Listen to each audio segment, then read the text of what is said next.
This conference will now be recorded. One other mention, like I said, Illinois Freedom. Oh, sorry, go ahead. I was just wondering if anybody joined us since I asked the first time from seeing Seth Keschel's post. I think we have a couple in the comments. We have somebody from Colorado, and Mark Stewart, Mark Hill. Are you familiar? I think we're still all word of mouth. No one's acknowledged Seth's post yet.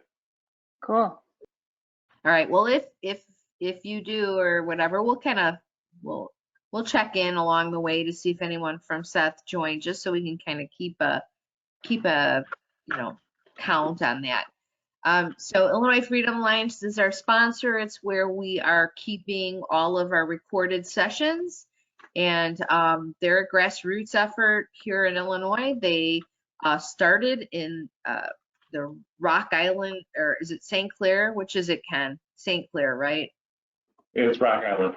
Oh, sorry, Rock Island. So they're on the west part of our state.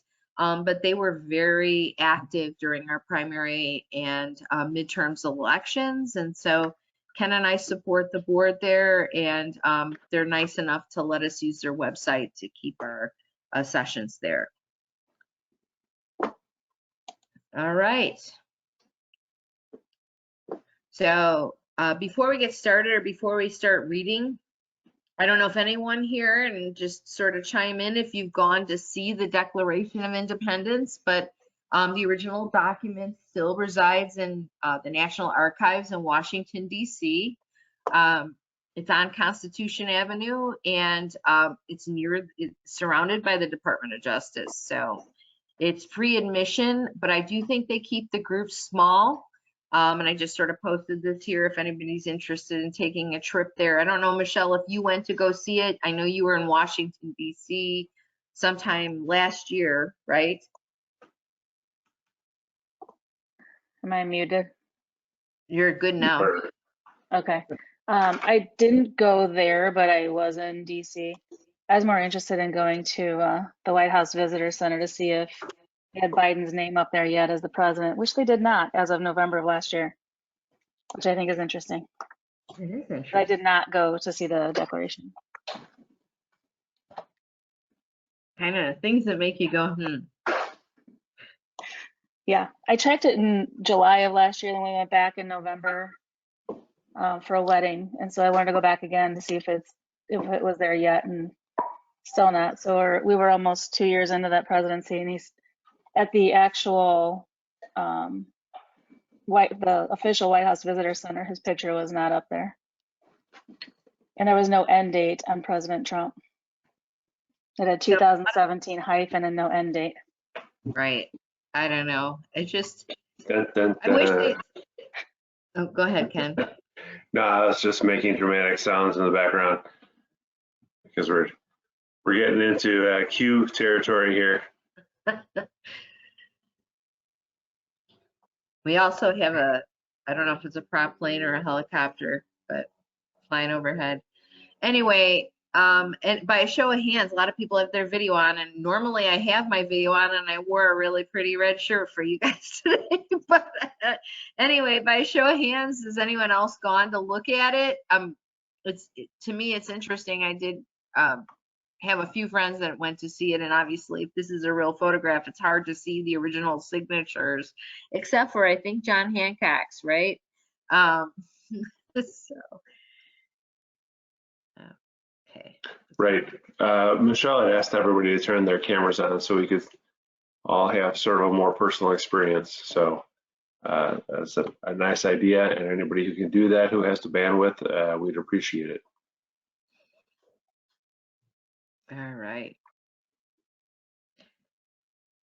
So in the National Archives, it's actually in a really interesting, looks historic as well, the case that it's in. And it's interesting. I feel like in the movie National Treasure, don't they isn't something going on in that movie where they're trying to steal the Declaration of Independence? And right, because it has something part of a secret message that they need to put lemon juice on the back of it to see it. Of it, right?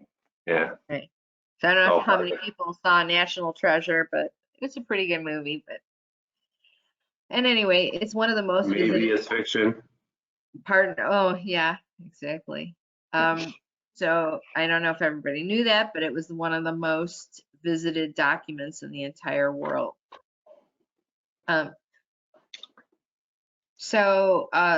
Obviously we're talking about the Declaration of Independence, and we're using the transcript that's sitting at the National Archives. So some people say it's broken into 4 parts, other people say it's broken into 5. For this particular session, we're going to talk about it in 4 parts. The first part's the preamble, and it essentially tells us why our forefathers drew up this document originally. So I don't know if Michelle or Ken, you guys want to read, and anyone else that would like to read, it's obviously all here. So if you're a good reader, let us know if you'd like to take on a paragraph. I'll read the first one. All right, sounds good. So we're just in the preamble. Correct. All And right. everything that's considered a preamble by the document I was using, putting this presentation together, is sitting in front of you right now. Oh, okay. All right. So in Congress, July 4th, 1776, the unanimous declaration of the 13 United States of America. When in the course of human events it becomes necessary for one people to dissolve the political bands which have connected them with another, and to assume among the powers of the earth the separate and equal station to which the laws of nature and of nature's God entitles them, a decent respect to the opinions of mankind requires that they should declare the causes which impel them to the separation. We hold these truths to be self-evident, that all men are created equal, that they are endowed by their Creator with the certain unalienable rights, that among these are life, liberty, and the pursuit of happiness, that to secure these rights, governments are instituted among men, deriving their powers from the consent of the governed, that whenever any form of government becomes destructive of these ends, it is the right of the people to alter or to abolish it, and to institute new government, laying its foundation on such principles and organizing its powers in such form as to them shall seem most likely to affect their safety and happiness. Prudence, indeed, will indicate that governments long established should not be changed for light and transient causes, and accordingly, all experience hath shown that mankind are more disposed to suffer, while evils are sufferable, than to right themselves by abolishing the forms of which they are accustomed. But when a long train of abuses and usurpations, pursuing invariable the same object, evinces a design to reduce them under absolute despotism, it is their right, it is their duty to throw off such government, and to provide new guards for their future security. Such has been the patient sufferance of these colonies, and such is now the necessity which constrains them to alter their former systems of government. The history of the present King of Great Britain is a history of repeated injuries and usurpations, all having in direct object the establishment of an absolute tyranny over these states. To prove this, let facts be submitted to a candid world. So I'm just going to open the floor to open comments or questions, ideas you guys want to share around this first part of the Declaration of Independence. Please, I'll open the floor. Not Well, I think twice. we need to usurp the government now. Yeah, We're not doing any of this. yeah. That's what I was Right. thinking. I was thinking the same thing. Like, we should be able to just throw off our government right now because this fits. It's 1776 all over again. It is. And it's interesting. I mean, they're really talking about the King of Britain and how he's treating them. But the truth is, our government as a whole, it's more than one person.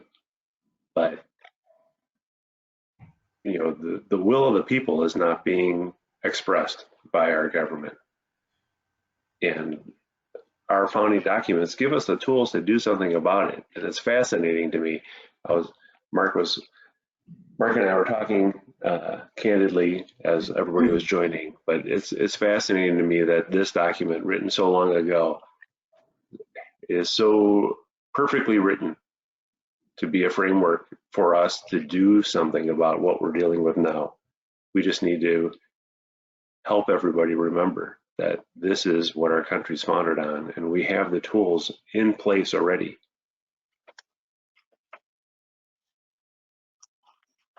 I thought it was interesting that they say, I can't remember where the words are, and I'm trying to find this, but they say that they will suffer as long as they can, and almost until it becomes unbearable, right? Right. And I can't find that sentence where that is. Ken, do you remember where that is? Yeah, it's I can't highlight it, but let's see. Tell me where it is and maybe I can highlight it. Oh, wait, it's a presentation, so I don't know if I can. Right where your cursor is right now, actually, sorry to interrupt, that mankind are most disposed to suffer. About Mankind Yeah. lines are right more above you. disposed to suffer, right, while evils are sufferable, than to right themselves by abolishing the forms to which they are accustomed. Which is basically, you know, it's interesting.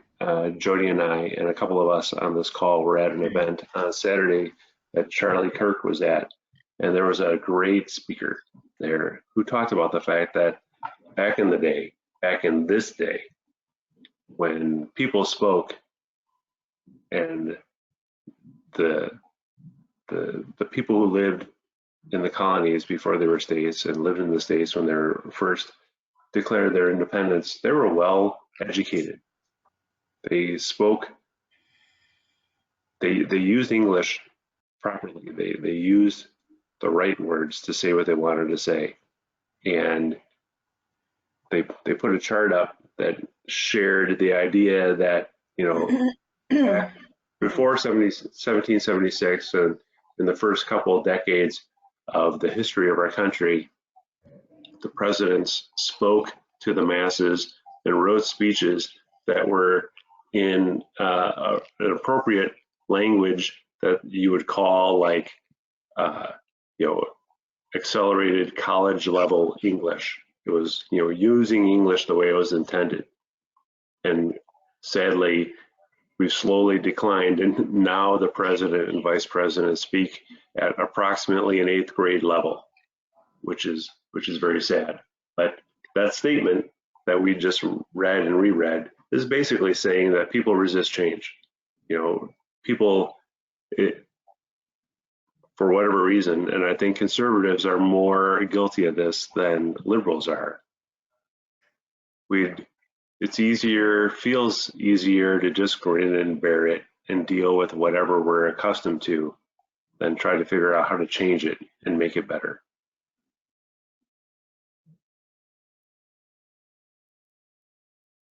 I agree. Hey, I Ken, think it's time though. Oh, go ahead. Go ahead. I was gonna say, I think it's time though. I mean, It is. It's Time's up. been a long, 3 years of suffering. Yeah, I'd say. Right. I put Alex, the gentleman you were talking about, Ken, was Alex Newman. Highly recommend. Really sharp, excellent speaker. Young man. He talks about, I don't know if you check him out on YouTube, I don't know if he'll tell you he's a millennial, but he is. Right, he reluctantly admits that. Right. But he was really a great speaker. And I think that's sad to me that our leaders and those running these country or any country in the world, any of our global leaders, they don't write or speak like this document at all, and it's so well written. I had to look up the word despotism just because it's not a common word, but it says it's the exercise of absolute power, especially in a cruel and oppressing way, which I don't know how you guys are feeling these days, but I do feel like we're being subjected to some cruelty, certainly, and some oppression. And it feels like this document, and I think you guys have already sort of said it, really applies to what's going on today. Anyone else have anything to share? Any thoughts or feelings? So I just got to have a question because I actually met Tim and Tim invited me to this because of a convention of states meeting at the Bartlett Library. Ken, I was thinking about going to the Charlie Kirk thing. I've met him a couple of times, and I think I agree with a lot of what he says. But I'm glad I went to the convention of states thing. How many people here think I think it's certainly the best way to change the government is to finally, after all these years, call an Article 5 convention. Does everybody I'd like to know what everybody thinks about that. As far as what I understand about it, it feels like it's a good position. I don't know that I understand everything about it. So maybe as we go through the Constitution, you guys can share a little more and how it ties in. Yeah, I think, the alternative is like actually having a real revolution, and I don't think anybody really wants that. There's a lot of blood involved and a lot of death and a lot of sadness, and our Article 5 gives us a way to actually take back control of the government without shedding blood, which is what I hope we try first before we actually do shed blood. Right. Hopefully. I don't think we've come this far. I mean, Ken and I sort of at times disagree on the subject, but I don't feel like we've come this far to get to that point to shed blood. I think the whole purpose for humanity and mankind is to find our way in a peaceful manner that is, and I don't know where everyone is asked, but is Christ-like in our manner in which we pursue our actual sovereignty and freedom. So, and I wanted to speak, I don't know, Tim, maybe you can note the Convention of States, how many states actually have to be on board in order for that to move forward? Yes, let me give you a real little recap, and Mark, feel free to fill in any spots I'm missing. But the Convention of State, we're talking about what a great document the Declaration of Independence is, but it's also with the Constitution. When they were creating the Constitution, they're just about done, and then they said, hey, what if the government itself becomes the problem? We need to have some type of escape clause. So they put in this Article 5, and Article 5 said, if the government gets into a condition of a runaway condition, that the people themselves can get back the possibility or the opportunity. You're cutting out, Tim. You went, lost you. Sorry about that. That's okay. So the Article 5 of the Constitution was written in there. The government itself gets to be a runaway, out of control government. And so it's a convention of states. So the states have a convention, and it gets to the point when the majority of the states, you need 34 states to ratify it. And right now we have 19 states. Illinois is still on its way. But it's 34 to convene it, to call it. Thank you. And then 38 states to ratify it. But it's all state driven. It completely bypasses Washington, D.C. I'm sorry to jump in there, Tim. No, that was good. Perfect. It's 34 states to actually call it, and Congress can't do anything about it. They use the word "they shall call it," which means they must do it. And then they talk about whatever they talk about. It'll probably take several months to get through the whole thing. and to argue and debate and whatnot, and finally draw up the amendments, because we're talking about amendments to the actual Constitution. And then the states come back, and each state gets one vote, and they come back, and if 38 states ratify some of them, then they actually become part of the Constitution. But it's never been done. You know, I mean, we've always amended the Constitution the same way. Congress does it. Yeah, in the convention state. Well, One Tim. is, something's going on with your mic. I think it's your mic. yeah, Oh, there you go. I don't know what's going on with my mic, so I can try logging in again. I had trouble with it a couple weeks ago. I made some adjustments. Can you hear me now? We can. It's a little hard, but we can hear you. Well, maybe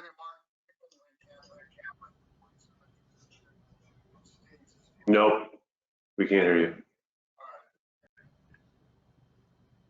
Anyone else got any other? Oh, I'm just saying that pretty much explains it. It just does give us a way to rein in. I mean, the three amendments they're talking about are three issues they're going to bring up that have to pass each state legislature, and which has passed 19 so far. What the Convention of States is calling for are fiscal restraints is the first one, term limits, and then also to basically curtail the power of the federal government. So those are the only three issues that could be talked about. But what was interesting is in the meeting in Bartlett was David Shostokis. Is that how you? I think that's how you pronounce it. yeah, that's just token. Yeah, he made a really good presentation. And one of the main takeaways, you sit there and you always remember a couple of things, but one of the main takeaways was he said throughout history, like our country was the first one formed without either taking land by force or our government, I should say. Our government was formed, not by forcing it upon people or by family ties. Which is obviously how the kings and queens do it, but our government was the first one written for the people. So that just really made an impact on me. And he said that Article 5 is a way to have a revolution, offers us a mechanism, a way to have a revolution without shedding blood. And I thought that was really an interesting way to put it. We're also the only country that chose God. So everything in our Declaration and the Constitution is, given by the divine. The creators of this actually prayed for hours and days coming up with the words and trying to get the right wording, and like the hand of God is all over this. So God chose Israel, but we chose God. Right. And God chose us, because you can see it in the documents. Anyone want to step up and read the next part? It'll be on the screen. Michelle, I don't know if you. Sure. Okay. So the part 2, the Declaration of Rights and the purpose declares the rights that they think the people should have. So I'll move on to the next slide. Oh, You ready? Okay. didn't we read this part? Wait a second. No, we didn't. Sorry. Go ahead. No, we did. I read that part. Did you read the to prove this, let facts be submitted to the canon world? Yeah, Right. that's where I ended. All right. So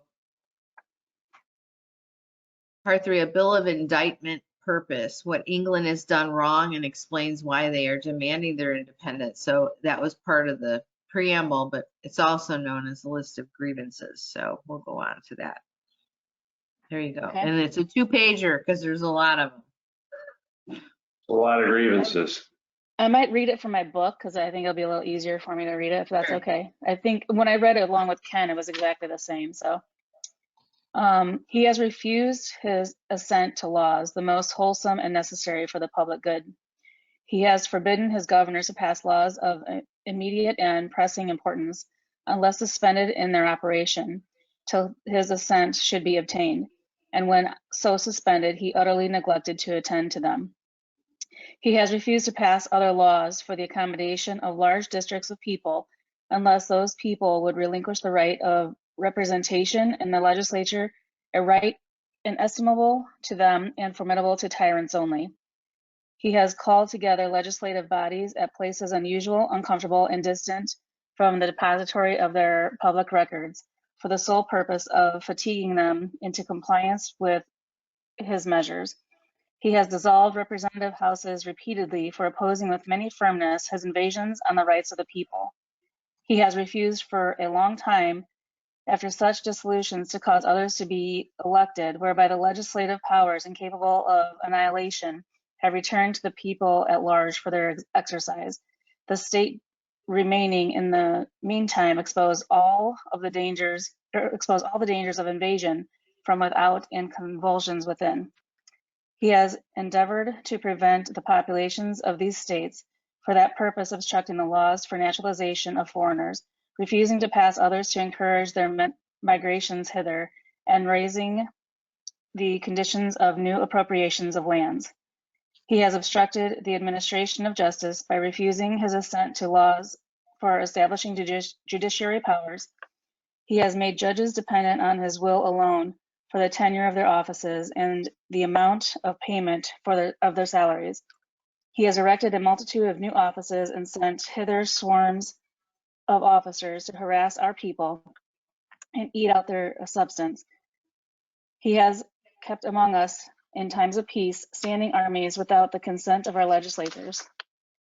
He has affected to render the military independent of and superior to the civil power.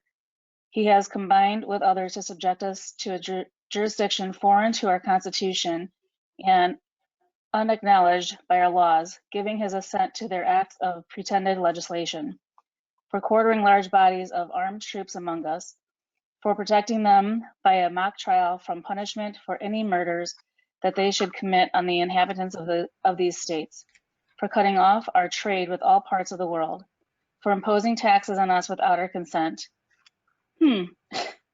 for depriving us in many cases of the benefits of trial by jury, for transporting us beyond seas to be tried for pretended offenses, for abolishing the free systems of English laws in a neighboring province, establishing therein an arbitrary government and enlarging its boundaries so as to render it at once an example and fit instrument for introducing the same absolute rule into these colonies, for taking away our charters, abolishing our most valuable laws, and altering fundamentally the forms of our governments, for suspending our own legislatures and declaring themselves invested with power to legislate for us in all cases whatsoever. He has abdicated government here by declaring us out of his protection and waging war against us. He has plundered our seas, ravaged our coasts, burnt our towns, and destroyed the lives of our people. He is at this time transporting large armies of foreign mercenaries to complete the works of death, desolation, and tyranny already begun with circumstances of cruelty and perfidy scarcely paralleled in the most barbarous ages and totally unworthy the head of the civilized nation. Ken, you got off easy, just letting you know.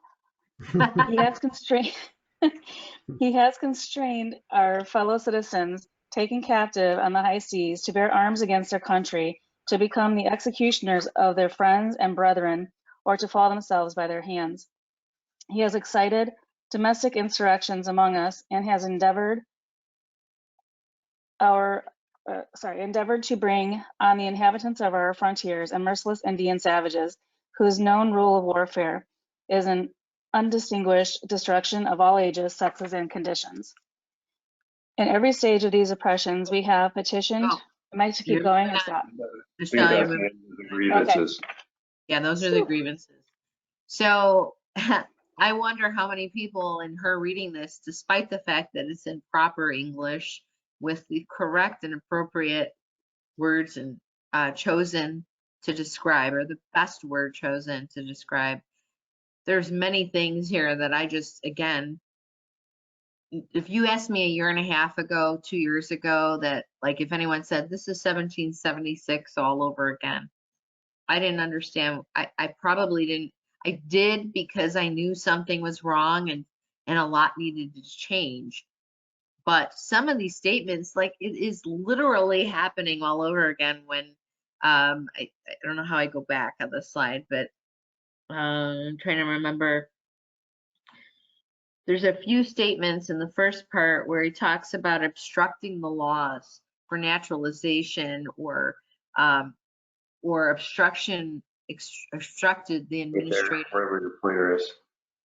The obstructed the administration of justice by refusing his assent to laws for establishing judiciary powers. While maybe he was obstructing it, I feel like certainly Ken and I have worked a lot on election integrity, and so therefore have followed the things that have happened over the last 2 years very, very closely as it relates to legal matters, and have come to understand that something's breaking down in our judicial process, and do believe that a lot of that has to do with the predecessor to President Trump in terms of getting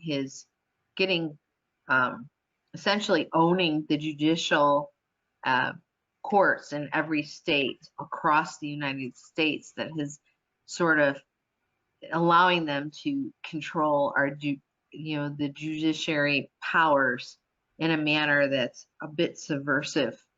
It became obvious, at least to me, and I'm sure Ken will agree, as it related to election law, not because they're essentially abusing their judiciary powers by refusing to actually hear the cases and not allowing due process to occur.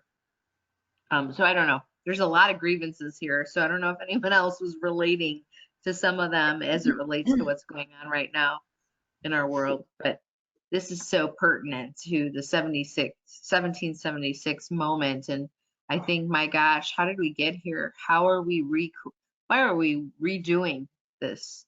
Yeah, I noticed right away with the phrase mock trial. We saw that.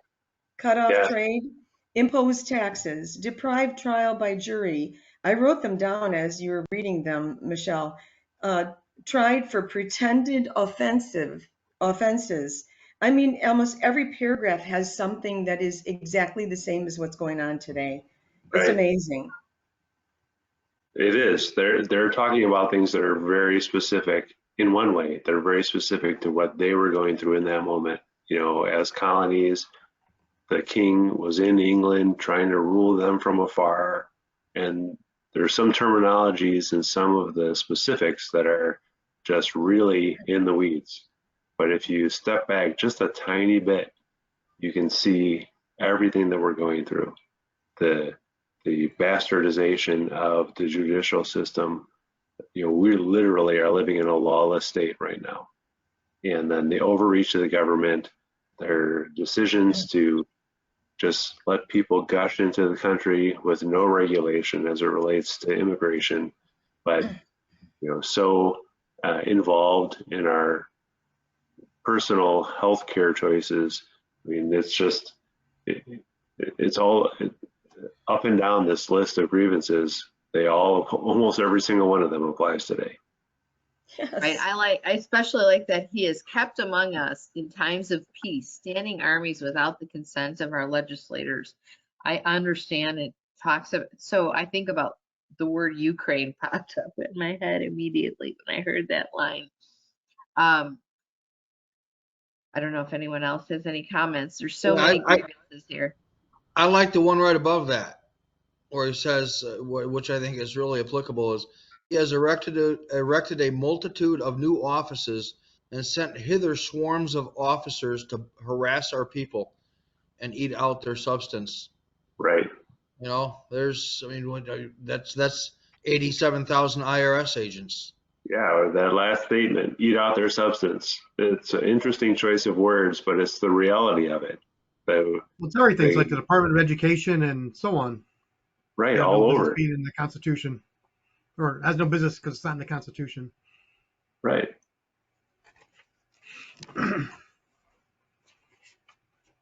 Hey, Jody, Yes. I'm taking careful notes Could you back up to what part 2 is called, please? Right. I think I might have had them out of order, but let me go back. Declaration of Rights. So the Okay. notes I was looking at online had it broken apart, and I wasn't exactly sure what part 2 was. So no, that was right. So the part 1 is the preamble that ends in Right. the, Happiness. It's short. right, it's quite short. So instead of just reading that, I really officially read parts 1 and 2 when I read.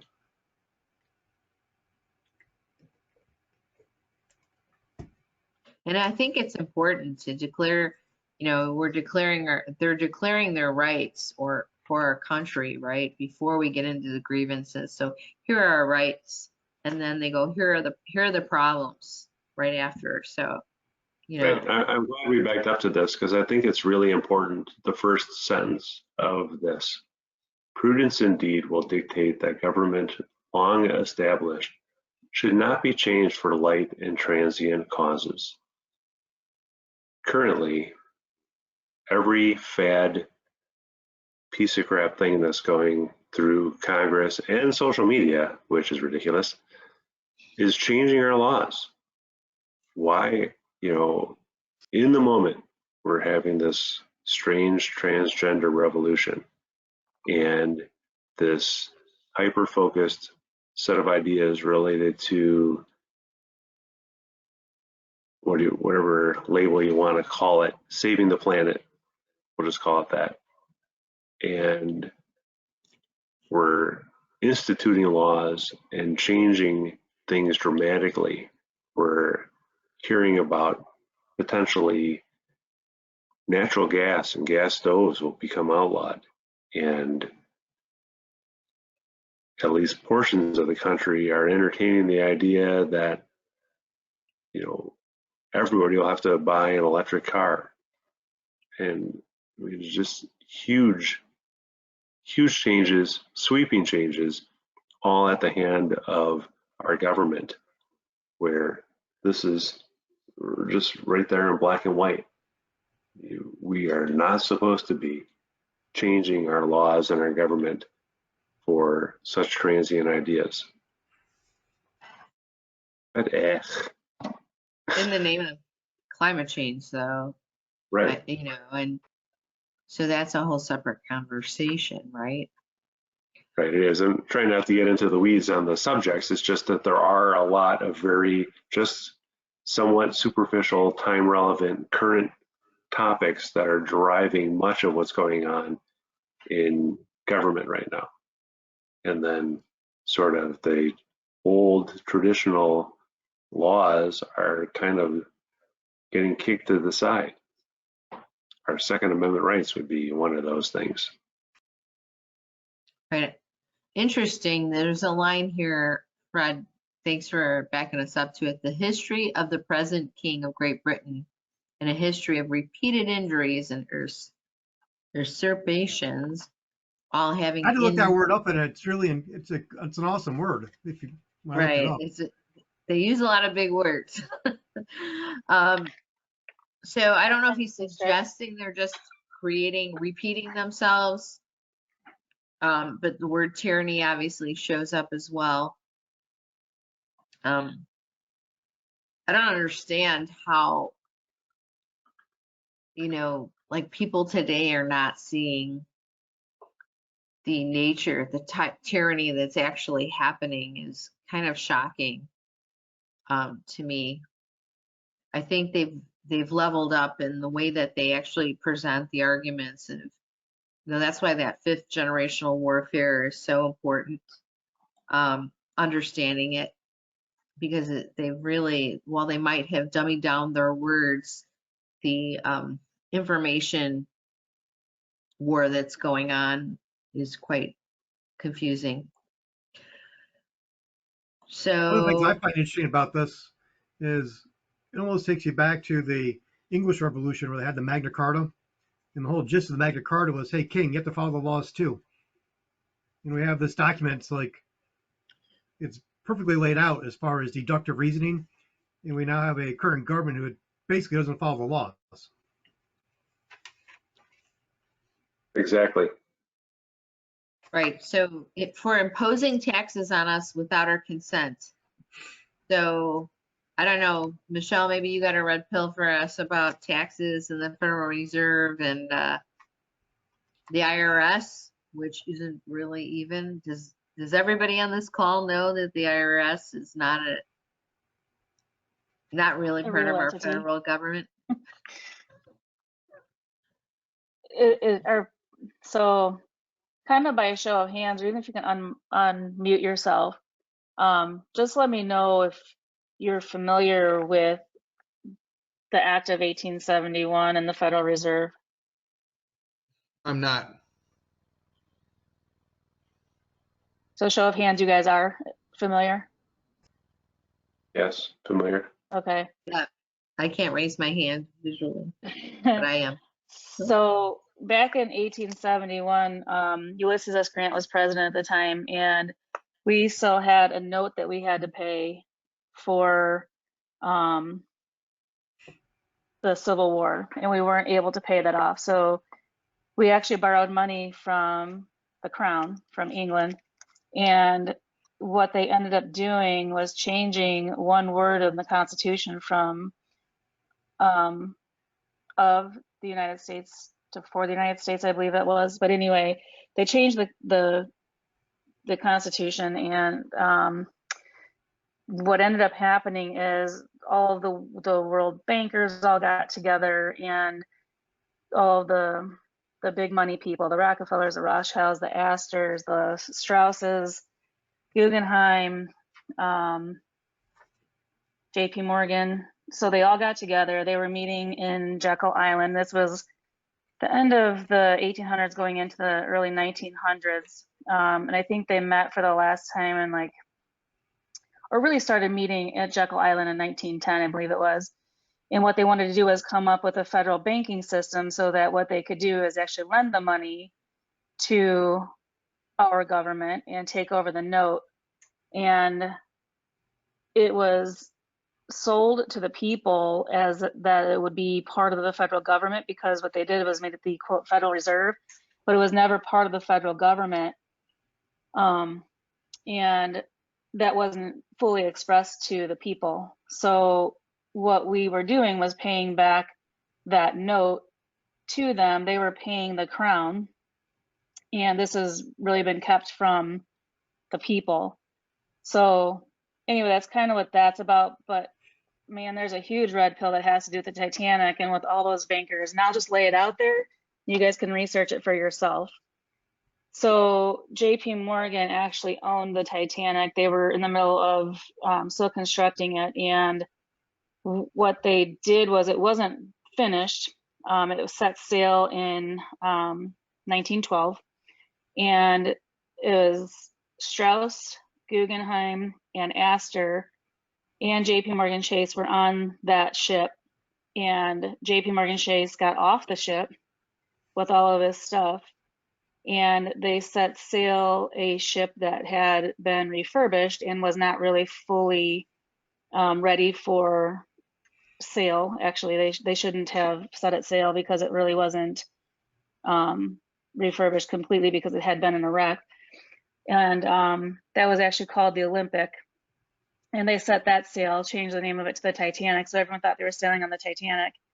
And they sunk the ship on purpose to take down the 3 bankers that were on there who were against the Federal Reserve. So they wanted nothing to do with the Federal Reserve. They thought it was a bad idea. They saw what would happen and how all of that would just be horrible for the country. And they sunk those 3 bankers along with the ship. And the captain of the ship was actually a Freemason. And so that was his job, was to take them down. So that was our first quote unquote false flag that we ever had. And we never really had taxes in this country until after World War II. It was only supposed to be for 6 weeks. It's not part of our Constitution. And we should not be getting taxed on anything, really, not on our income. Because when you think about it, we get taxed on our income, and get taxed on the stuff that we buy, then we get taxed on the stuff that the money that we're putting away. We get taxed on inheritance. We get taxed all over the place. And that's not how this was supposed to be ever.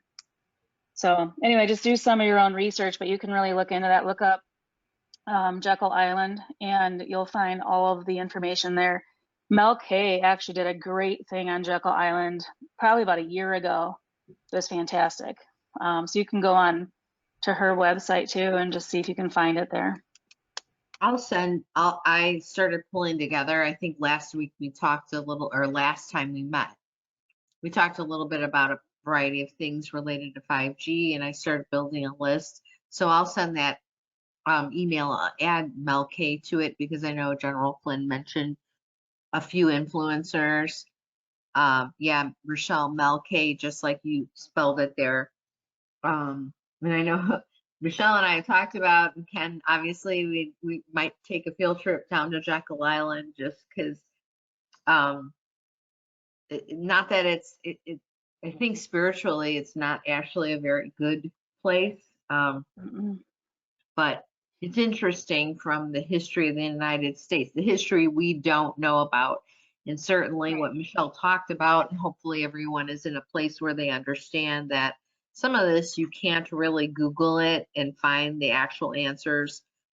So I'll send the link on Mel K, so everybody can kind of, if they want to follow her or take a look. I know Michelle's met her before, and Ken and I have met her, and maybe a few other people on the call today have met her, and she's really she's a patriot through and through. Yeah, I mean, I could probably get her on a call with us one time too. She'd probably get on with us Right. and go over some of this, but Right. she's a wealth of knowledge. Now, when I say that the Federal Reserve was never part of the US government, that was up until March of 2020 when COVID madness was going on and everyone was focused on COVID. President Trump actually moved the Federal Reserve under the US Treasury for the first time ever because he had already bankrupted the Federal Reserve. So if you look, he totally increased our national debt, like huge, probably the most of any other president. But he was building up our infrastructure and our military because he knew what we were going to need for this time right now. But when he moved the Federal Reserve under the US Treasury, that's when you started to see the interest rates drop in 2020. The price of gas really went down. All of those things happened because they had more control over what was actually happening in our government and as far as the Federal Reserve goes. Now, I can tell you when I was in Washington, D.C., the Federal Reserve building had a big gate around it. I didn't see anybody going in or out. It looked pretty abandoned. So I don't know if anything's actually happening there or not. It's hard to tell. But there was a big fence around it, around the Treasury as well. I don't know, things just seem very weird. And when we went by the FBI building, all the windows were boarded up. Not all of them, a good majority of the windows were boarded up. The front doors were still boarded up. It's just weird. It's very ghost townish, I guess, when I was in DC. How long ago was that?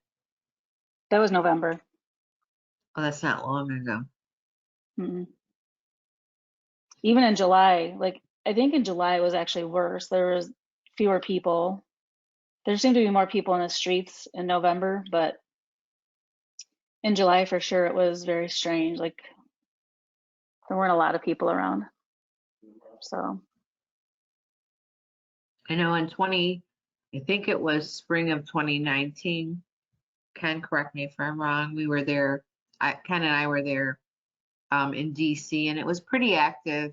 We were there on Memorial Day weekend and had the opportunity to go to the Arlington Cemetery on Memorial Day, which was really something to be there on that particular day. We got to see Mike Pence in a limo drive by and go to the Tomb of the Unknown Soldier. So, but anyway, I'm going to move on. I don't know. I guess if no one offers to read the last part, I'm fine reading it. essentially it's the final warning and explanation of why they are declaring their independence. So basically putting the king on notice. I can read it if you don't want to, but you call it. Oh, go ahead. You go ahead and read it. I don't love reading out loud. All right. In every stage of these oppressions, we have petitioned for redress in the most humble terms. Our repeated petitions have been answered only by repeated injury. A prince whose character is thus marked by every act of which may define a tyrant is unfit to be the ruler of a free people. Nor have we been wanting in attentions to our British brethren. We have warned them from time to time of attempts by their legislature to extend an unwarranted jurisdiction over us. We have reminded them of the circumstances of our emigration and settlement here.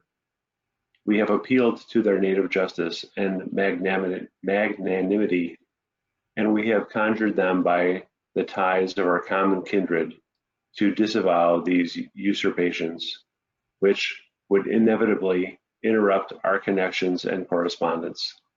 They too have been deaf to the voice of justice and consanguinity. Big words. We must therefore acquiesce in the necessity which denounces our separation and hold them as we hold the rest of mankind, enemies in war, in peace friends. We therefore, the representatives of the United States of America in General Congress, assembled, appealing to the Supreme Judge of the world for the rectitude of our intentions, do, in the name and by authority of the good people of these colonies, solemnly publish and declare that these united colonies are, and of right ought to be, free and independent states, and that they are absolved from all allegiance to the British Crown, and that all political connection between them and the state of Great Britain is and ought to be totally dissolved, and that as free and independent states, they have full power to levy war, conclude peace, contract alliances, establish commerce, and do all other acts and things which independent states may of right do. And for the support of this declaration, with a firm reliance on the protection of divine providence, we mutually pledge to each of our lives, our fortunes, and our sacred honor.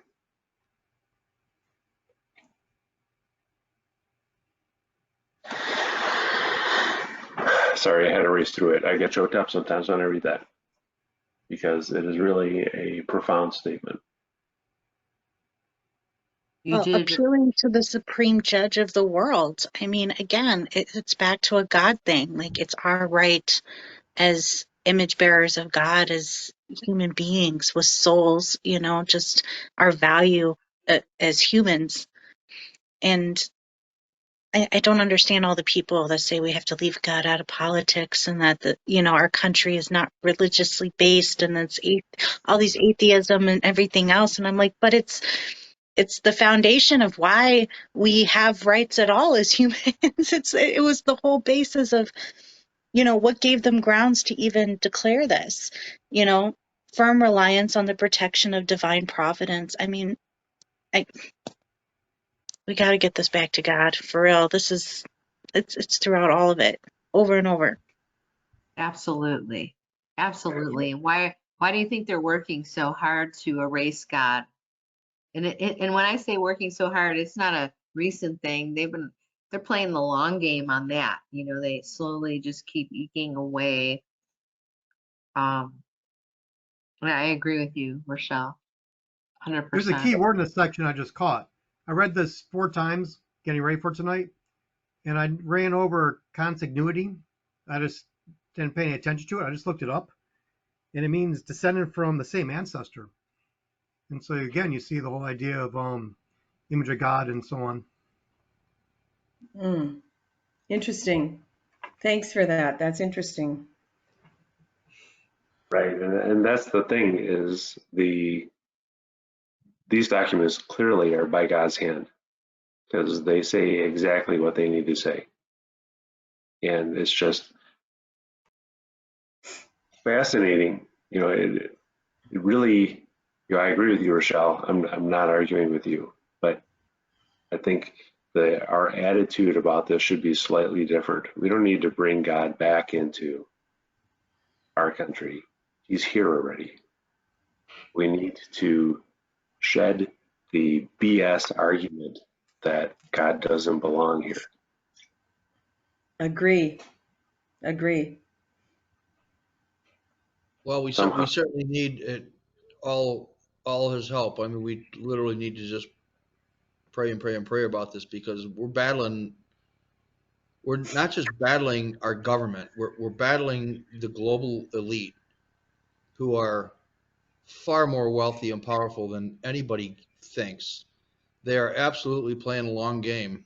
And when I think about it, it just brings me down so much because that's exactly what's going on. And I mean, in order for them to win, they have to weaken every single government in the world. And they are just hammering us and they are weakening us and they are dividing us. And it's sad. It's just sad to see. And I mean, God has to be part of this in order for us to win. The world, I shudder to think what the world's going to be like in 100 years.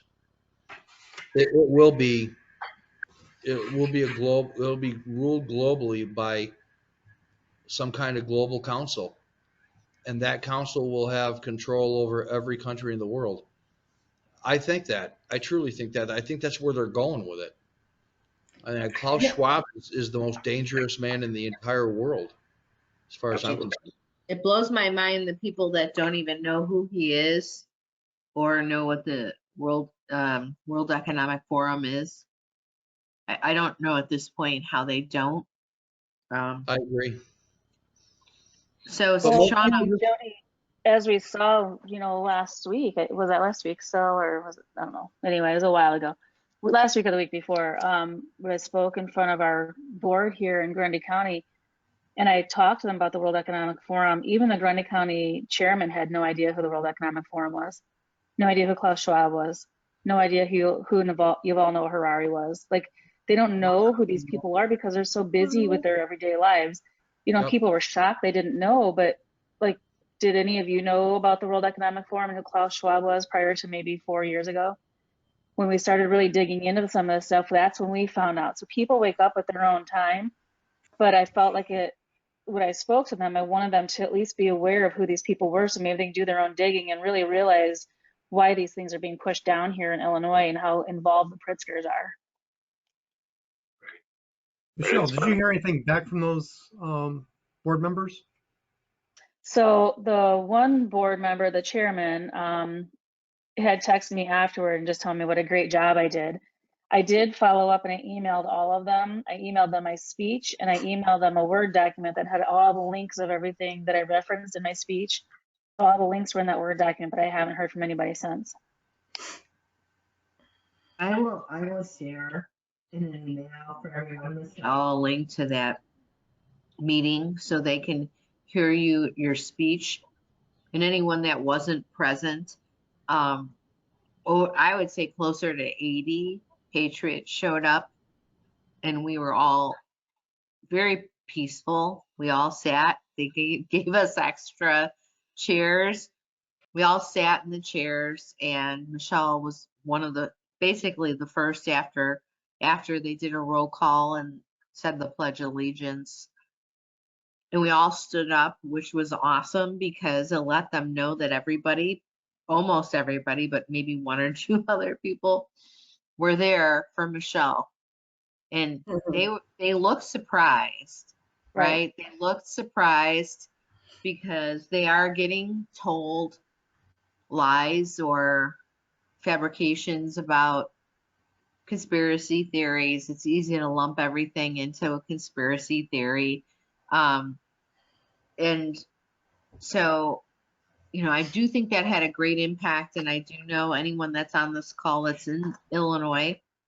I don't know what county everyone is in, but, and I do think, Michelle, we're going to take your speech and spend some time this spring and early summer going around to different board meetings to share that speech because it was excellent and every board needs to be put on notice. So Shauna's posted a bunch of things, a few things here, talking a little bit about what's happening in the Arizona hearing. Talking about how it exposes the nationwide bribing, money laundering, deed fraud. That just came out, right? I don't know for sure, but I saw Yeah. Cobb's name essentially associated with drug cartels and so forth, associated She's with gonna hang. what's happening. She's gonna hang. It's so compelling. I don't know how they can let her off. They better do Right. it in public. I need to see it. I'm tired of Right. hearing about it. It's supposed to be Right. in public. Right. All of them are, right? I mean, I don't know, the Declaration of Independence doesn't talk about it, but I imagine back in those days, they punished people more publicly. So, Stoning. stoning. Sorry. So I had a few questions. I have a few other formal like questions here to maybe help us engage a little bit more in some of the details. There's a typo here. It shouldn't be BBC, but what are unalienable rights? Like obviously life, liberty, and the pursuit of happiness, but those are words that are kind of, I mean, obvious, but those are So they're them. basically rights that can never be taken from us. Right. We have They're them given to us by God. Right. So what happens if they decide to take our rights away? Like right now, I feel like all three are being infringed upon. That's where we actually use our Second Amendment. Right. Don't give up that Second Amendment. I guess the term unalienable really means that they can't be taken. They can't Right. even be given away. Like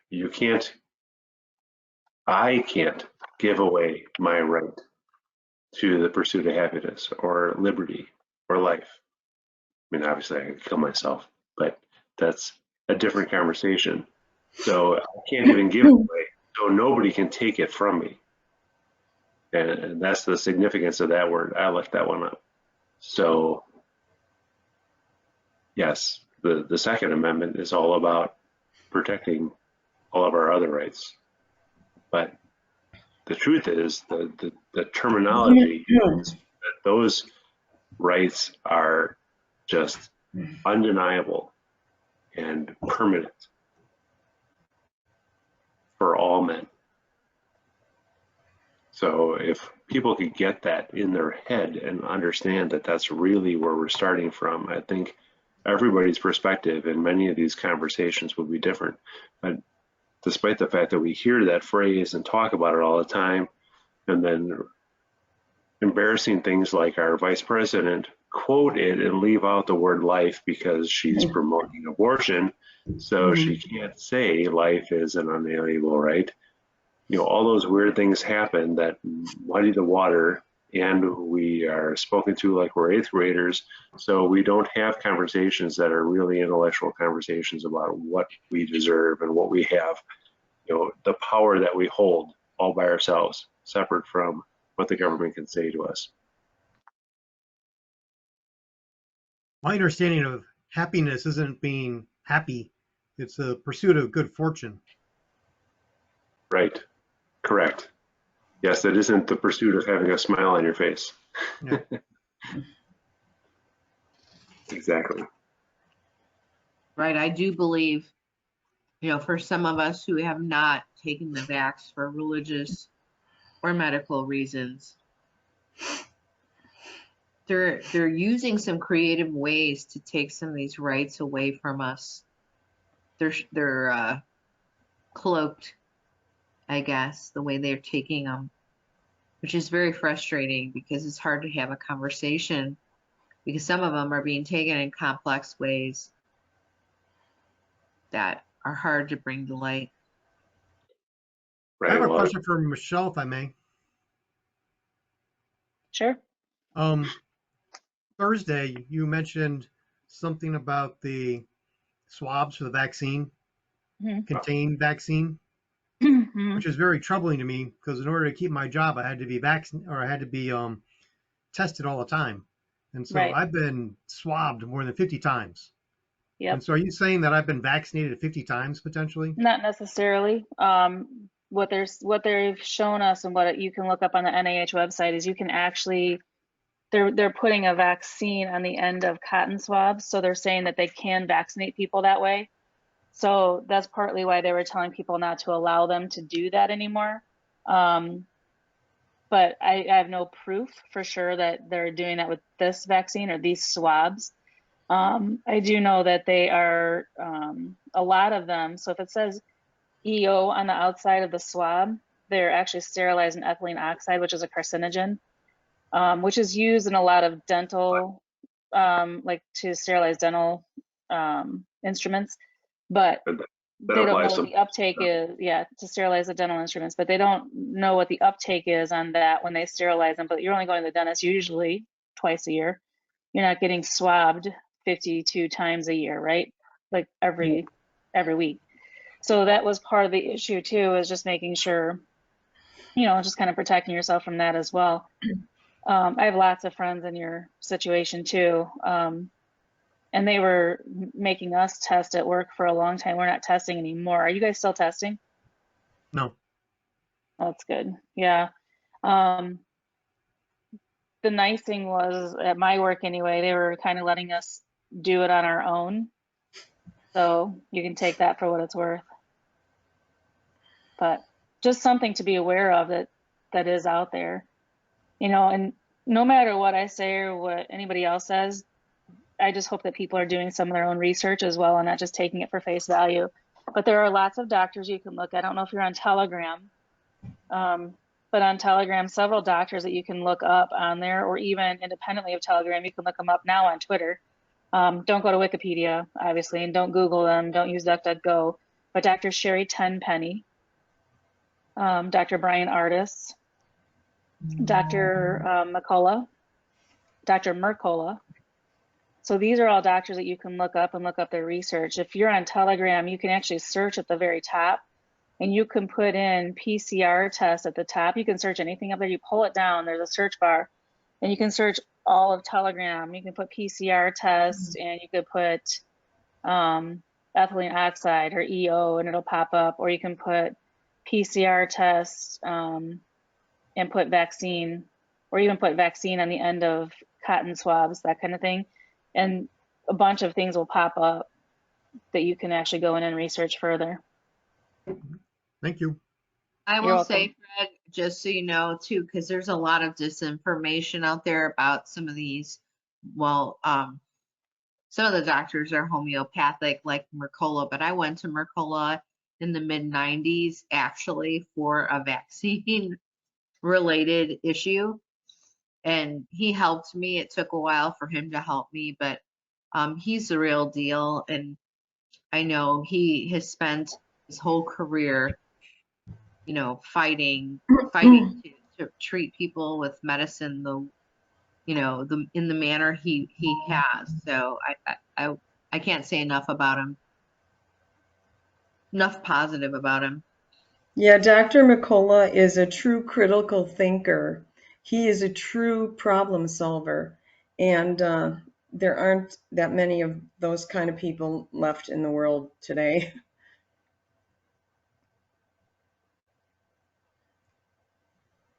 that's for sure. I'm sorry, go ahead. I was just saying that's for sure. I was agreeing with you.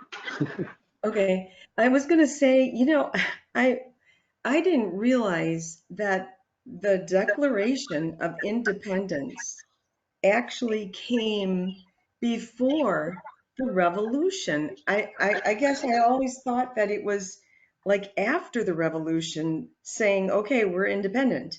And that's not the way it happened, is it? Did they throw that out there and say, here you go, king boy? Right. They said, we're independent. And they said, oh, no, you're not. And then there was a war. Yeah, and I don't know why it took me until last year to figure that out, but I guess I just never thought about it enough and just thought it came after the revolution. Very interesting. Okay. You're on mute, Jody. Shauna mentioned a few things and talked about McCullough just coming out with a Substack on how to get rid of the spike. I think I saw that there's like some particular supplements that you can take. And Michelle provided a good doctor here in Orland that you could see as well. That's a naturopath. Strangely, and I was trying to look, somebody was pushing on Telegram on this doctor subject recently. And people don't all know my background, but someone pushed a bunch of pictures. It was like a screen of biophysicists that worked in pharma that all died in like mysteriously in the last few years. And then the other was around naturopaths that did too. And I have to spend some time looking through some of my old records. I know at Takeda, and it was weird because I worked in the facilities department, so we managed people's offices and spaces and their assignments and so forth. There was like a wave of like over the course of 2 or 3 months, and Michelle's going to be like, okay, Jody, why do you know this? But there's this wave of people that worked in our R&D department that like it was the strangest thing. And I get that people sometimes things happen in waves, but it was like 3 or 4 people that were all in their basically in their 50s that all died. I don't know what that meant, but I do remember thinking to myself when we were on the second or third person, thinking, "This is a strange, just a strange and odd coincidence." I don't know if anyone They else were has working seen. on vaccines too at the time, right? With Takeda. Right, some of the people in R&D And were, and I yeah, joined. R&D is research and development for those of you who don't know. So I joined in 2015 the company, and that part of the organization was all managed in an extremely secretive and private manner, to the point where it was hard for me to do my job only because I didn't have all the necessary pieces of information to do what I needed to do at times. So anyway, I think there's a few questions. Have you guys, let's see. Terry's leaving. She had to leave early. Bye, Terry.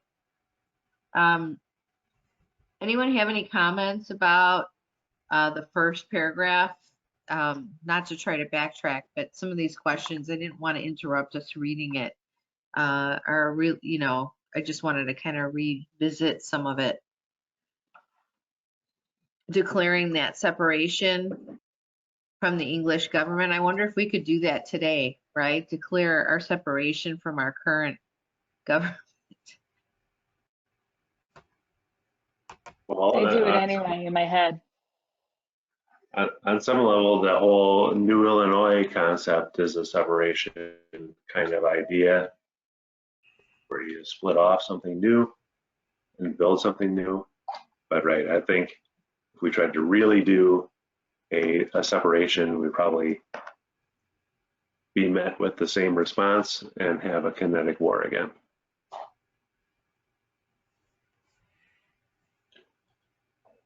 But as far as the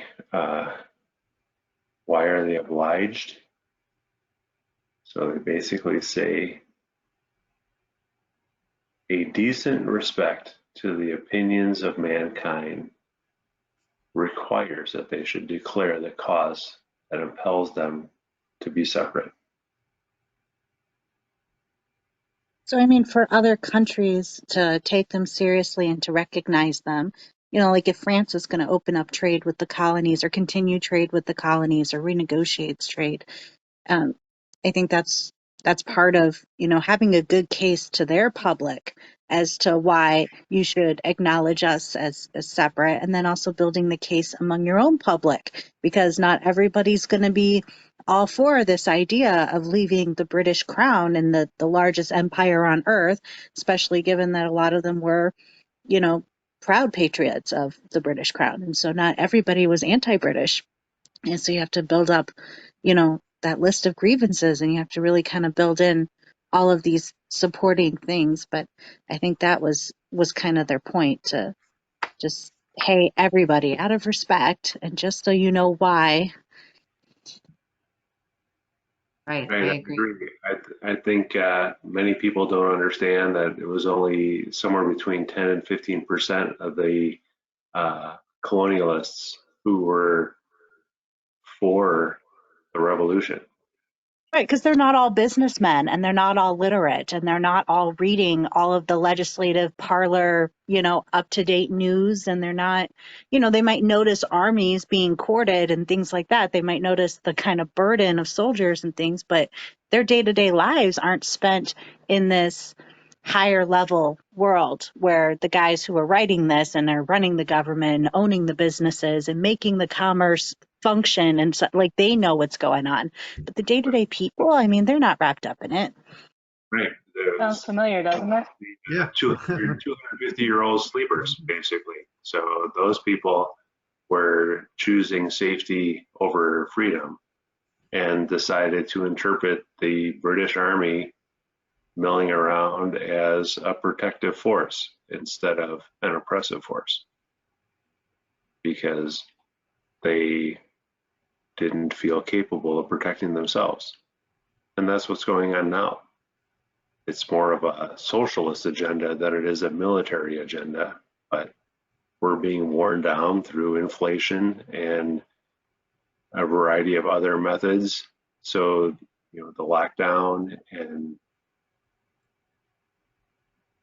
mandates related to being able to work and just being backed into corners where many people are being made to be in a high level of distress, and most of it's being caused by our government.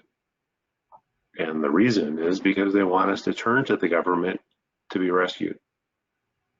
So that's what was going on there. Is the colonies had developed, and the king sent over his army to make sure that things, for many people, it felt like they had to continue to rely on England, otherwise they would fail. We have to continue to rely on the federal government to help us out, to send us little checks every once in a while, to cut us a break, to manage our, you know, health and welfare. Otherwise, we wouldn't be able to make it. You hit the nail on the head.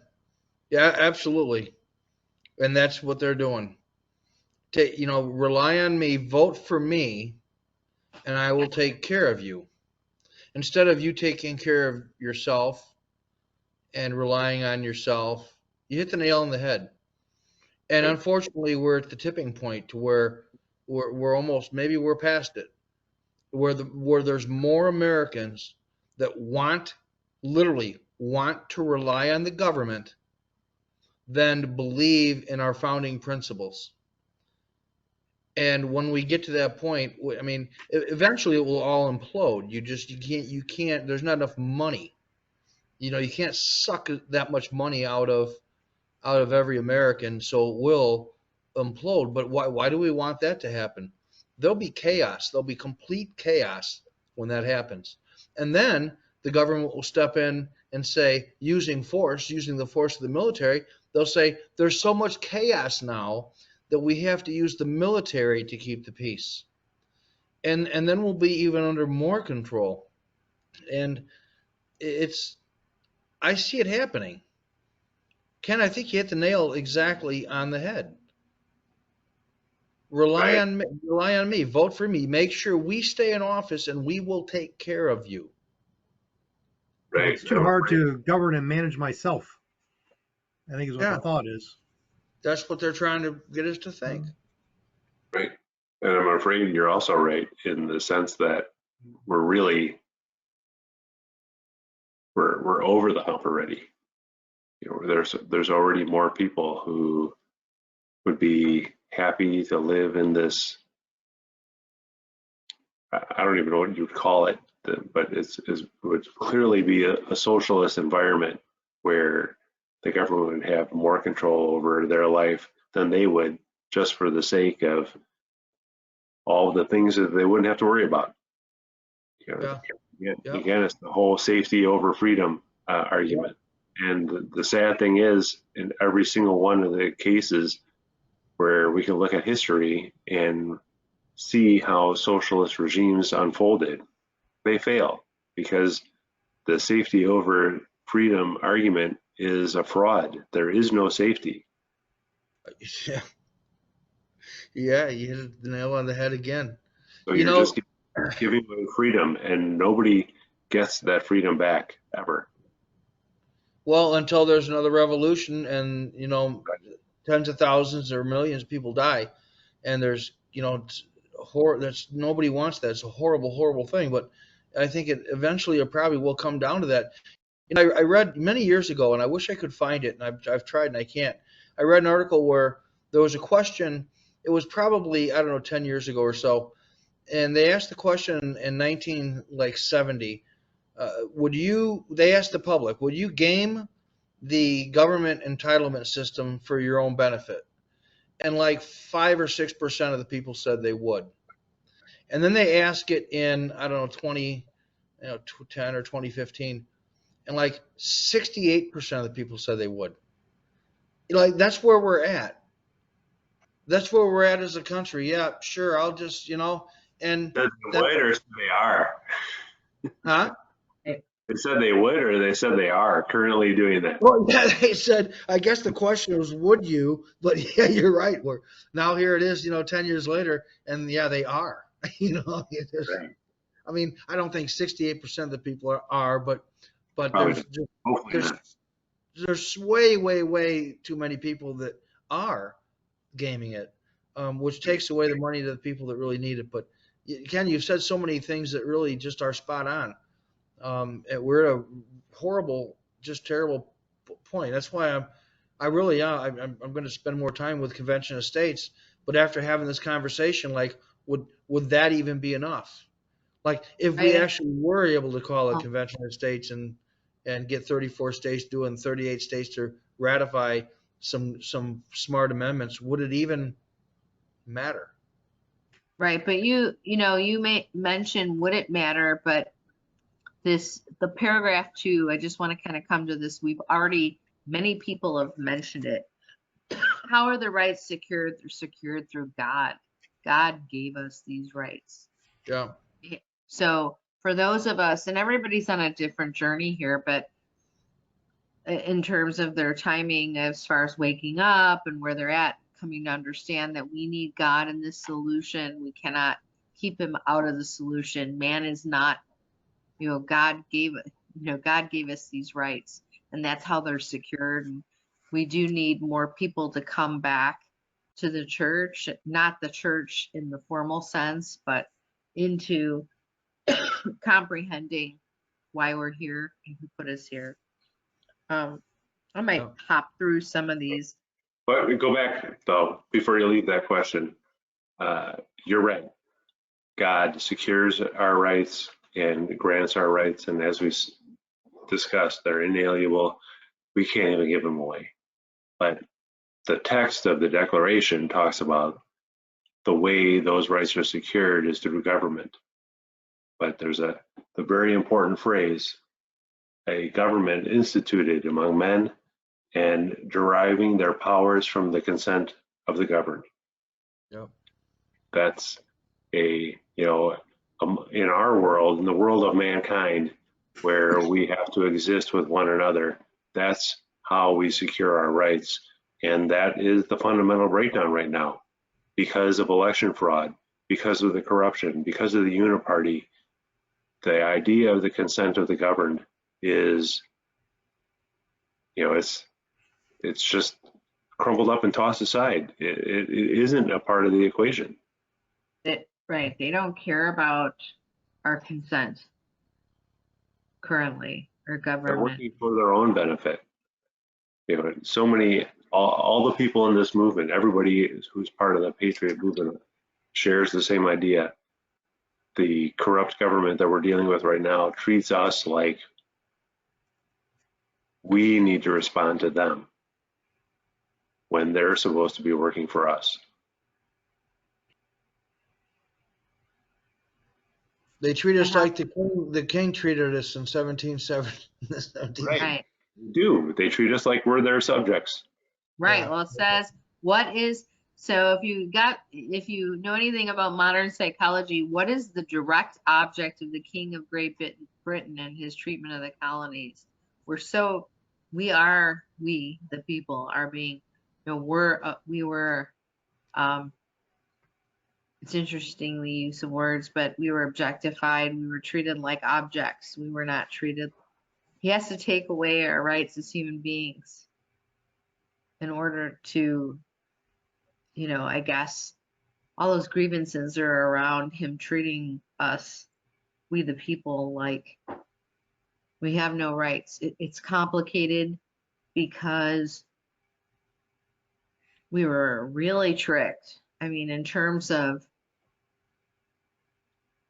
at least 20 years, our elections have been rigged. People don't want to hear that, but sadly, that's the truth. More than 20, definitely. At least 20. So them deciding they were going to choose who was in office and they were going to fool us. They were going to make us think we were choosing through free and fair elections in a free and fair process. It's gaslighting at the highest magnitude. And Right. I was going to say too, like this does go hand in hand with the Constitution, of course, you know what I mean? So our, unalienable rights are also protected by the Constitution. So they're given to us by God, but protected by the Constitution. So that's why I keep maintaining these two documents, and especially our Second Amendment, is what is protecting the entire world right now. We give up our guns, it's all over. No, we didn't answer that question yet. The establishment of the absolute tyranny was the direct object.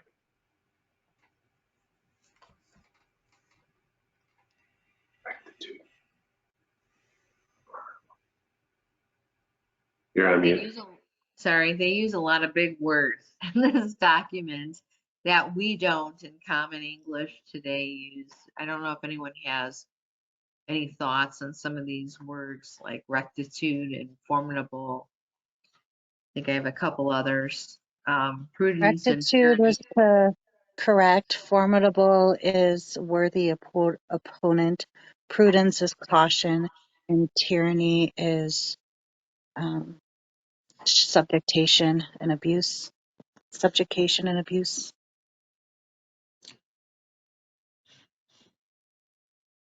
Right. The nice thing about hanging out with a bunch of conservatives is we're well educated. generally, or at least we might be self-educated and we spend a lot of time reading, and that's how we learn. So I think we're way better at defending an argument, because when you try to have a conversation, I should say I have conversations with liberals that totally disagree with the way I stand, and a couple of them I can, and they respect me as a human, and I respect them. We're actually friends, but most of the time, that discussion devolves into the other side yelling and screaming, jumping up and down, calling you names, and walking out the door. Liberals have a very difficult time defending their position when you get down to where the rubber meets the road. Right, because they're irrational. So there is no argument when the rubber meets the road. Yeah, I agree. I had one of those moments this morning where somebody sent me a sermon they wanted me to listen to, and I hated everything about it, and it made my stomach sick. And my friend was like, what was wrong with it? And I'm like, all I can say is he's a dumb idiot, and that's not a pastor. You know, I was just so, but I had to slow down and like figure out, okay, what specifically about it, you know, oh, there's no scripture references. That was one of my problems. You know, like I had to break it apart. But my gut instinct, like immediately was just like, he's an idiot. And I'm like, that's not a good argument. That's not a rational conversation. I can't tell him that. I have to break this down and get my points together before I respond, you know? But when my friend asked me, like, what was wrong with it, he's an idiot. I just, before Yeah. I can even think it through, I just know. So, I mean, sometimes it is emotionally charged and it's hard to slow down and gather our thoughts. Right. I agree. I mean, we're all frustrated. We're all been pushed beyond our limits. So, Yeah. I mean, it's okay when we have our moments and have bad days. I had one of those last week for sure. So I don't know if anybody has any comments on at the end of the Declaration of Independence, list the 4 things that, according to Jefferson, free and independent states should be able to do. I don't know if we have to go back. Should we go back to it? Well, I can just tell you, I'm looking at it. So they have the power to levy war, conclude peace, contract alliances, and establish commerce. Those are the 4 specific things that are pointed out. And then it ends in, and do all other acts and things which independent states may have right to. Which is a nice little safety net that they seem to throw in there. And I'm wondering what their debate was of all the list of other things that they could have put in. And then they just gave us that safety net because they were debating or fighting over ideas. I don't know. But it would be really interesting if there was some way to kind of find out what some of those other, I don't know if it's laid out in the Federalist Papers anywhere, what some of those other things might have been that they felt that safety net was. I expect, many contracts in the present day include a statement like include but not limited to. So that's a terminology that allows people to list things that are of high priority to them, but not exclude things that they can't think of in the moment.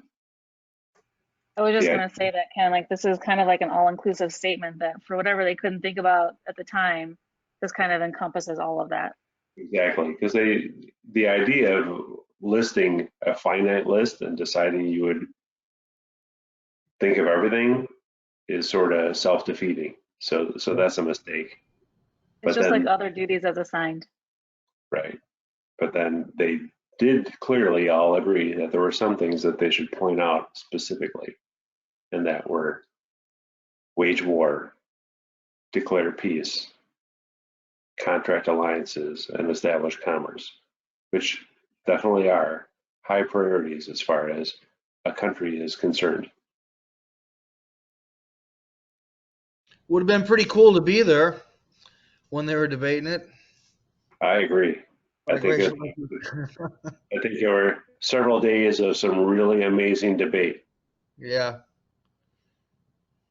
Right. I agree with Shauna. She made a comment how brief and concise the document is the genius of it, right? It's simple. It is, right? The ability to cover so much ground with so few words is truly genius. Well, I bet they spent a Best lot of time documents on are it. always short like this.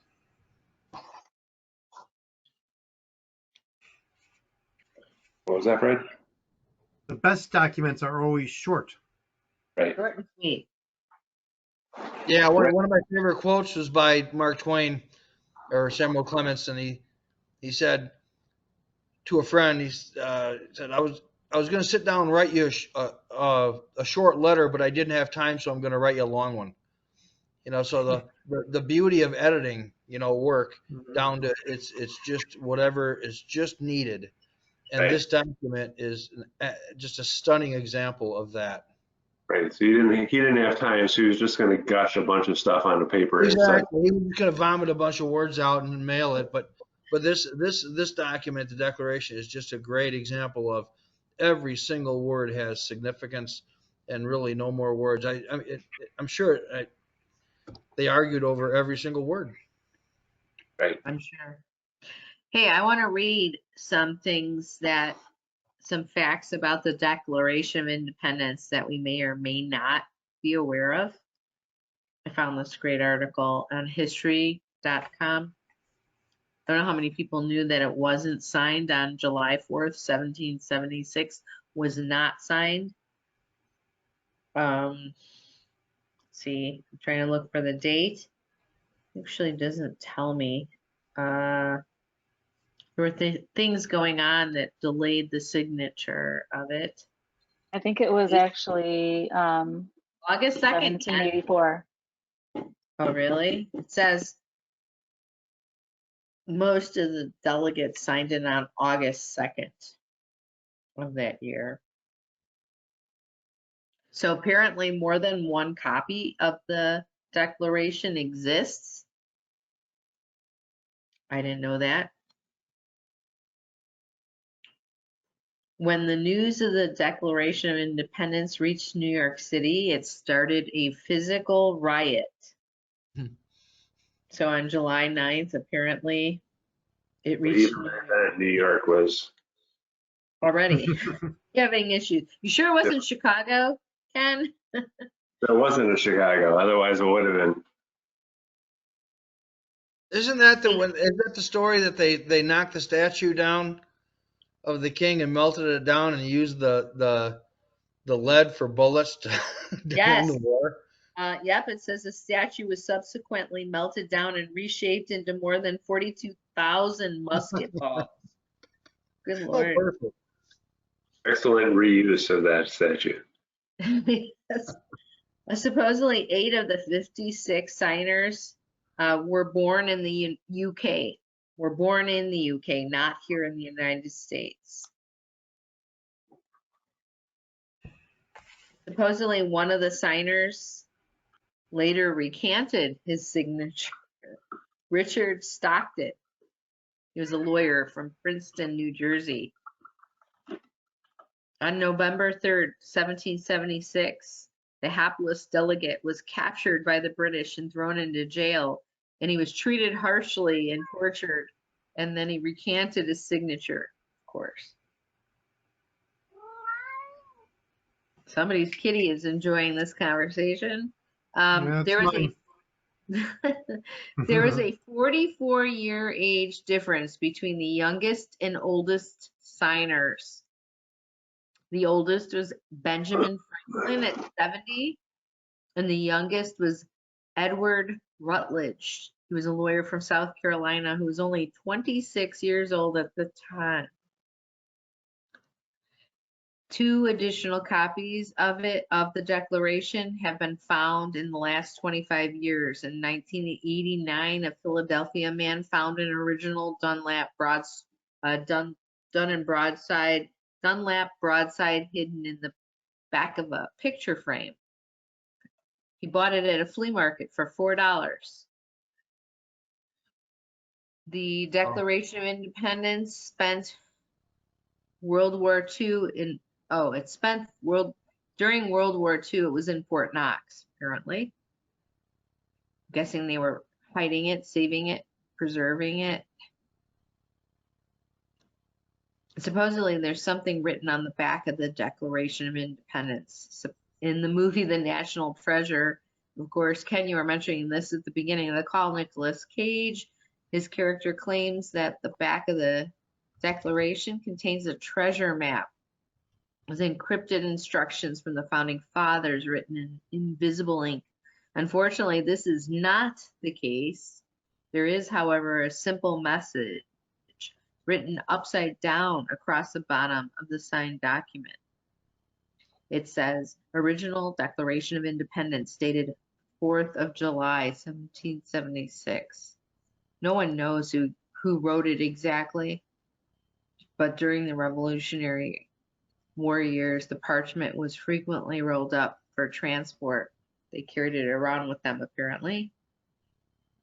They thought at the time someone probably added the label along the way. So anyways, I thought that was kind of interesting. Anybody got any good movies they've watched as it relates to 1776 outside of like the movie The Patriot? So I have an extension of what you were just sharing. Okay. So it's an article online about the sacrifices made by the signers of the Declaration. So it talks about the fact that they signed and pledged their lives, their fortunes, and their sacred honor. And then says, so who were the people who signed the Declaration? 56 men. So 5 of the men were captured as traitors by the British and tortured before they died. 12 had their homes ransacked and burned. 2 lost their sons in the Revolutionary Army, and another had 2 sons captured. 9 of the 56 fought and died from wounds or hardships in the Revolutionary War themselves. Then 24 were lawyers and jurists, 11 were merchants, 9 were farmers and large plantation owners. They're all men of means, well educated, but signed the Declaration knowing full well that the penalty would be death if they were captured. Carter Braxton of Virginia, a wealthy planter and trader, saw his ships swept from the sea by the British Navy. He ended up having to sell everything he owned to pay his debts and died in rags. Thomas McKean was so hounded by the British that he was forced to move his family almost constantly. He served in the Congress without pay, and his family was kept in hiding. His possessions were taken from him, and poverty was his reward. Vandals or soldiers, or both, looted the properties of Ellery, Clymer, Hall, Walton, Gwinnett, Hayward, Rutledge, and Middleton. At the Battle of Yorktown, Thomas Nelson Jr. noted that the British General Cornwallis had taken over the Nelson home for his headquarters. The owner quietly urged General George Washington to open fire. The home was destroyed, and Nelson died bankrupt. Francis Lewis had his home and property destroyed. The enemies jailed his wife, and she died within a few months. John Hart was driven from his wife's bedside while she was dying. Their 13 children fled for their lives. His fields and his gristmill were laid to waste. For more than a year, he lived in the forest and caves, returning home to find his wife dead, his children vanished. A few weeks later, he died from exhaustion and a broken heart. Norris and Livingston suffered similar fates. Such were the stories of sacrifices of the American Revolution. These were not wild-eyed, rabble-rousing ruffians. They were soft-spoken men of means and education. They had security, but they valued liberty more.